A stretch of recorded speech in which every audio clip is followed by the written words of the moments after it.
Assalamu alaikum. Welcome students in the class of environmental chemistry. This is going to be the fourth lecture in which we will study environment and its segments. अगर मैंने किसी students का नाम presentation में किसी student का नहीं mention किया तो इसका मतलब है कि उस प्रेजेंटेशन के ऊपर मुझे खुद बहुत ज़्यादा मेहनत करनी पड़ी है बावजूद बहुत सारे रिमाइंडर्स के और इंस्ट्रक्शंस के। तो इसलिए ज़ाहिर है फिर उस स्टूडेंट का वर्क तो इतना बनता ही नहीं है। That is why I did not mention his और her name. Environmental segments. The environment may be considered to comprise of the following four segments, which is lithosphere, hydrosphere, biosphere, and atmosphere. So these are basically the fourth components, or sorry, segments of the environment. The first one is lithosphere, the second one is hydrosphere, the third one is biosphere, and the fourth one is atmosphere. So these are the environmental segments. You can see from this picture as well. So we are having hydrosphere, which include water bodies, lithosphere, which include the solid part of earth, चट्टाने हैं, for example ज़मीन है ऊपर से जो हमें नज़र आती है, अर्थ क्रस्ट, तो वो लिथोस्फीयर होगा। और बायोस्फीयर, बायोस्फीयर वो वाला हिस्सा है just above the you know earth where living organism use to grow. ये अच्छा यहाँ इस पिक्चर में दिखाया गया है।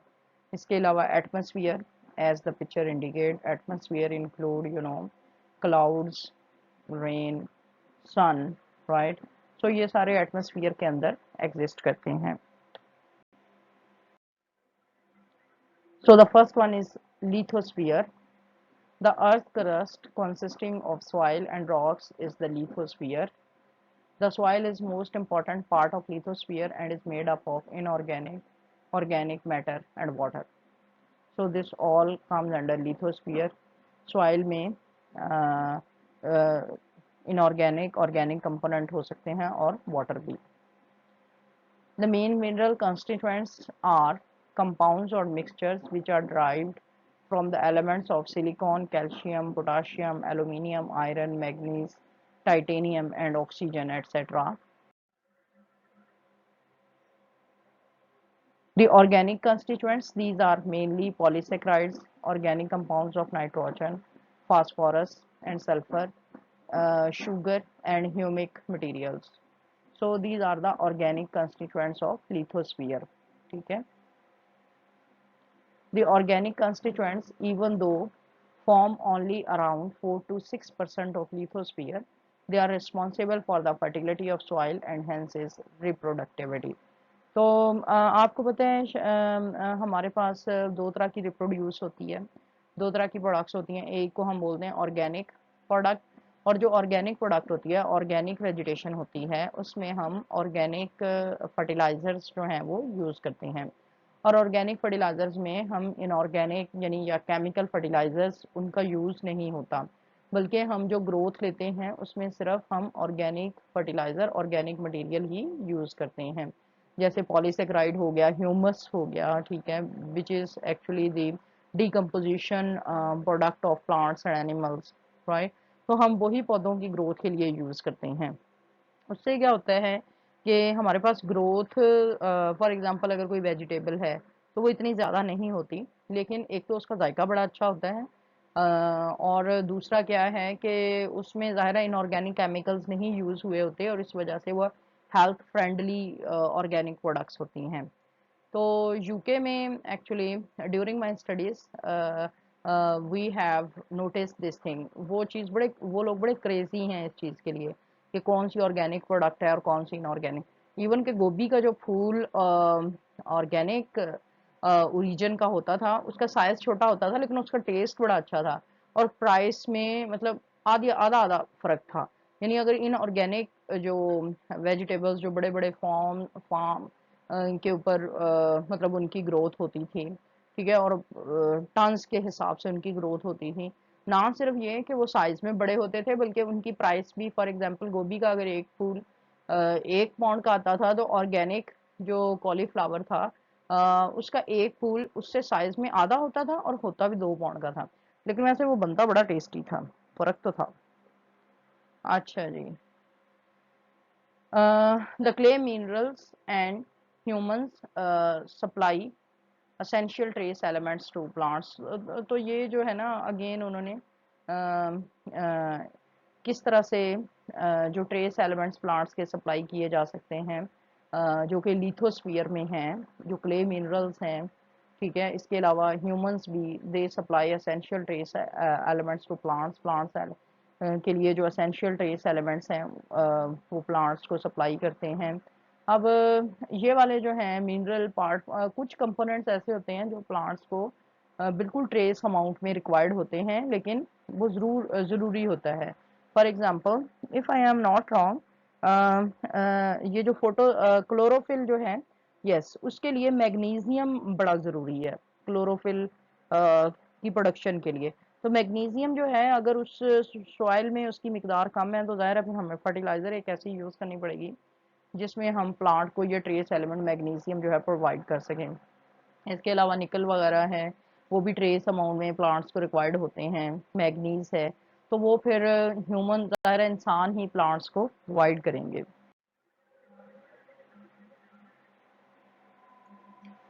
Now the second environmental segment is hydrosphere. Hydrosphere, as the name indicates, it includes all the water bodies. This comprises all surface ground water resources such as seas, oceans, lakes, streams, glaciers, polar ice caps, and water locked in rock crevices and minerals below earth crust. ठीक है। अब इसमें तमाम का तमाम water include है। ठीक है, इसमें सीज हैं, ओशंस आ जाते हैं, lake, streams, glaciers, polar ice caps as well as the water. ठीक है। अब रॉक के अंदर होल्स होते हैं ना, आपने may be you have seen the holes in the rocks, और उसमें ऐसी रॉक्स जिसमें नमी वगैरह होती है, तो वो नमी भी इस हाइड्रोस्फीयर के अंदर शामिल है। So the water which is locked in rock crevices, these are also included in this water.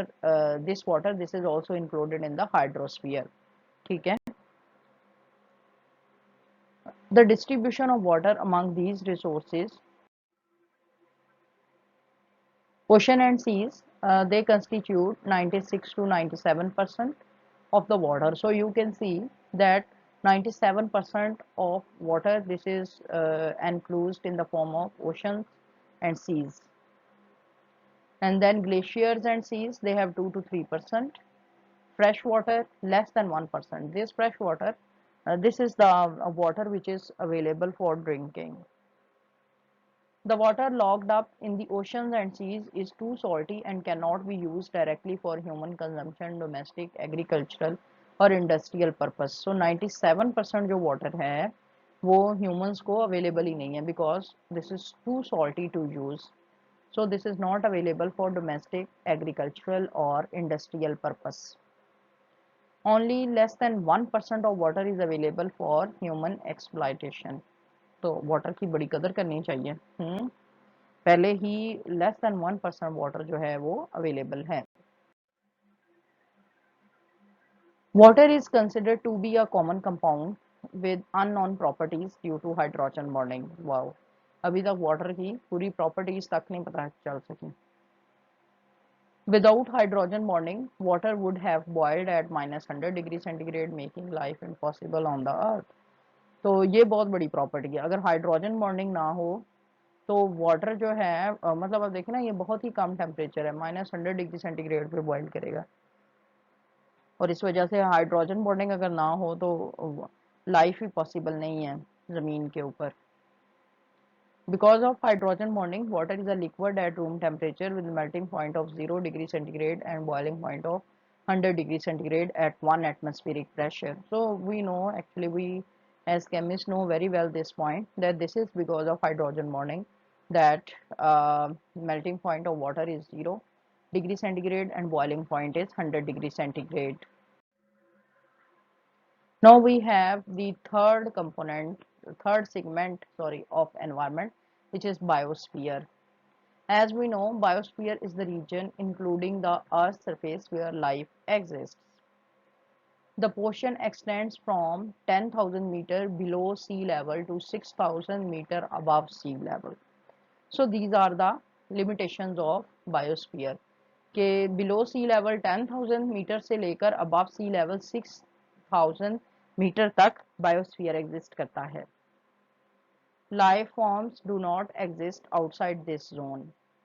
The biosphere covers all life forms and their interaction with segments of environment. तो biosphere जो है वो तमाम life forms को cover करता है as well as their interaction with other segments of the environment. Life sustaining resources like food, water and oxygen present in the biosphere are being withdrawn and waste products in increasing quantities are being dumped. अब ये different impacts हैं biosphere में यानी actually for food water resources oxygen present in biosphere they are being consumed by the living organisms और जो main है वो humans हैं और इसके अलावा जो वेस्ट प्रोडक्ट्स हैं वो भी डंप की जा रही हैं उसकी वजह से क्या होता है the biosphere has been absorbing this and assimilating them however the rate of waste dumping has gone beyond the assimilating capability of biosphere and signals of this stress are becoming evident. This point is very important. ठीक है अब biosphere जो है उसके अंदर जो useful elements हैं यानी फूड वाटर ऑक्सीजन वो खत्म होते जा रहे हैं और as a result of human as well as all the living things on the earth because of their activities जो वेस्ट हैं वो प्रोड्यूस हो रही हैं अब वेस्ट को डंप किया जाता है अब बायोस्फीयर में ये नेचुरल कैपेसिटी है कि वो उसको अजीमिलेट करता है इन वेस्ट प्रोडक्ट्स को अजीमिलेशन का मतलब ख़त्म करता है इसकी सबसे बड़ी एग्जांपल ये है कि अगर आपको कहीं किसी जगह पे कूड़ा करकट के कोई ढेर नजर आए और वो कोई भी ना उठाए जैसा कि पाकिस्तान में कई जगहों पे ऐसा होता है ठीक है और उसको कोई भी ना उठाए तो कुछ दिन बाद आप देखेंगे कि वो वेस्ट का जो हीप है वो वहाँ पे नहीं होगा अब इसकी रीज़न क्या है कि अल्लाह ताला ने नेचर में जो बैक्टीरिया वायरसेस पैदा किए हुए हैं तो वो उसको कंज्यूम कर देते हैं ठीक है और इस तरह से एनवायरनमेंट जो है दोबारा से फंक्शनल हो जाती है लेकिन अगर वेस्ट प्रोडक्ट ही इतना ज़्यादा हो कि वो बैक्टीरिया वगैरह भी इसको ना ख़त्म करें तो जाहिर है उनका हार्मफुल इम्पैक्ट ज़मीन के ऊपर होगा फिर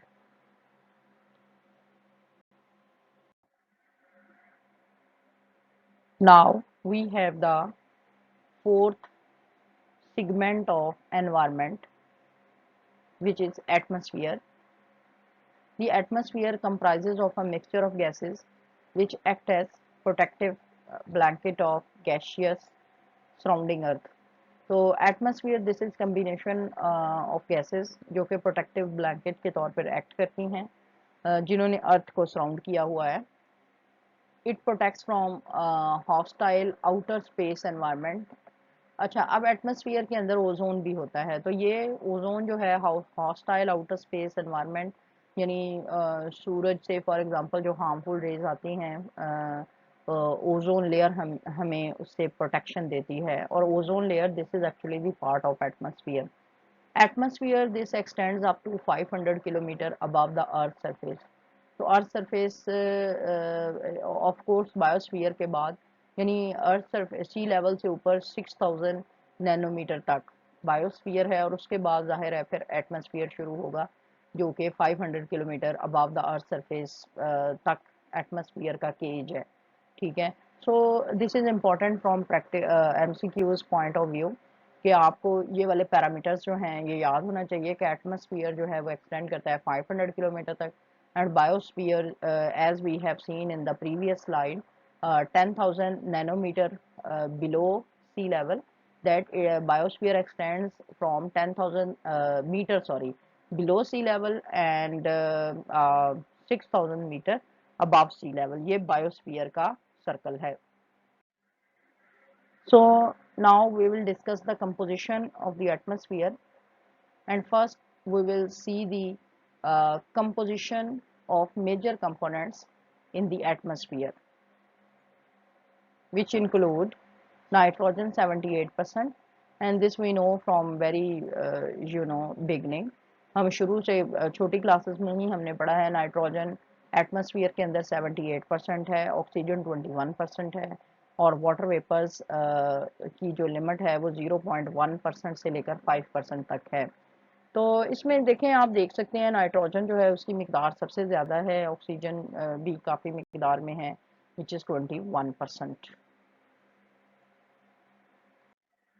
और इसके अलावा इसमें जो माइनर कंपोनेंट्स हैं, फॉर एग्जांपल आर्गन, ये 0.934% है, कार्बन डाइऑक्साइड है 0.032%। अब देखें नेचरली ये कंपोजिशन है एटमॉस्फेयर की, और उसमें कार्बन डाइऑक्साइड देखें कितनी कम मिकदार में है। अब अगर ह्यूमन एक्टिविटीज से कार्बन डाइऑक्साइड की कंसंट्रेशन बढ़ेगी, then of course it will impose a harmful impact on the environment। इसके अलावा ट्रेस एलिमेंट्स जो हैं उसमें नियोन जो है 0.00182% है, हीलियम 0.05054% है, मीथेन 0.018% है। एक्चुअली इसको आपको याद करने की ज़रूरत नहीं है, सिर्फ मेजर और माइनर कंपोनेंट की परसेंट बाय वॉल्यूम हो जाए तो वही काफ़ी है। Then again we have some of the components, these are also the trace elements। इसमें देखें ओजोन जो है उसकी भी काफ़ी कम है, आयोडीन भी ट्रेसेस में पाई जाती है। So now we will discuss about some important facts about environmental segments। A constant change of matter takes place between atmosphere, biosphere and hydrosphere। The relative weights are of the order, biosphere का अगर हम 1 consider करें तो atmosphere का 300, यानी जो atmosphere है उसका वेट बायोस्फीयर से बहुत ज़्यादा है, और फिर हाइड्रोस्फीयर का उससे भी ज़्यादा है which is 69,100। The atmospheric temperature, pressure and density vary considerably with altitude। तो ये हमें आगे जाके लेक्चर्स में काफ़ी तफसील से इसको स्टडी करेंगे कि किस तरह एटमॉस्फेरिक का टेम्परेचर, प्रेशर और डेंसिटी जो है वेरी करता है आल्टीट्यूड के साथ। So on this slide we will discuss the role of atmosphere, which is quite important। The atmosphere protects the earth from cosmic radiations and major portion of harmful electromagnetic radiations from sun। अब ये वाला point हमने बहुत दफ़ा discuss किया हुआ है chemistry में कि एटमॉस्फेयर हार्मफुल रेडिएशंस को सूरज से ज़मीन तक पहुंचने नहीं देती, और जो हार्मफुल रेडिएशन है उनकी वेवलेंथ है 300 nanometre. Below 300 nanometre radiations ozone layer अपने अंदर एब्जॉर्ब कर लेती हैं, और सिर्फ 300 से लेकर 2500 नैनोमीटर तक या रेडियो वेव्स ही ज़मीन तक पहुंच पाती हैं। It provides life-sustaining oxygen, nitrogen and carbon dioxide। Atmosphere oxygen, nitrogen and carbon dioxide जो है वो प्रोवाइड करती है। अब कार्बन डाइऑक्साइड भी ज़्यादा फोटोसिंथेसिस में यूज़ होती है, तो इसलिए it provide important life sustaining gases which are the major constituent of atmosphere।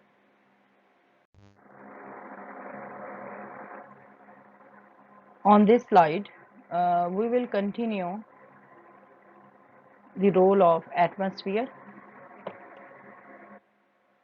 The atmosphere plays major role in maintaining the heat balance।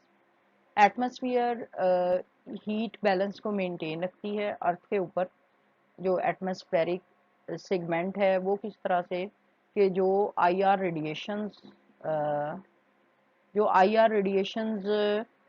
सन से अमिट होती हैं उनको भी एटमॉस्फेयर अपने अंदर एब्जॉर्ब करती है, और उसके अलावा दोपहर के बाद जो आईआर रेडिएशंस अर्थ से अमिट होती हैं उनको भी एटमॉस्फेयर अपने अंदर एब्जॉर्ब करती है, और इस तरह से हीट बैलेंस बायोस्फीयर का ये मेंटेन करती है। In addition, the atmosphere is the medium of transport of water from the oceans to the land in the hydrological cycle। तो एटमॉस्फेयर जो है वो हाइड्रोलॉजिकल साइकिल का बेसिक पार्ट है, यानी ज़मीन से पानी वेपर्स की सूरत में एटमॉस्फेयर अपने अंदर अब्जॉर्ब करती है, और फिर उसके बाद इन वेपर्स को रेन की सूरत में दोबारा ज़मीन को लौटा देती है. So in this way it maintains the water cycle in the form of hydrological cycle. So this was about today's lecture. In the next lecture, we will meet with another topic. Till then, Allah Hafiz.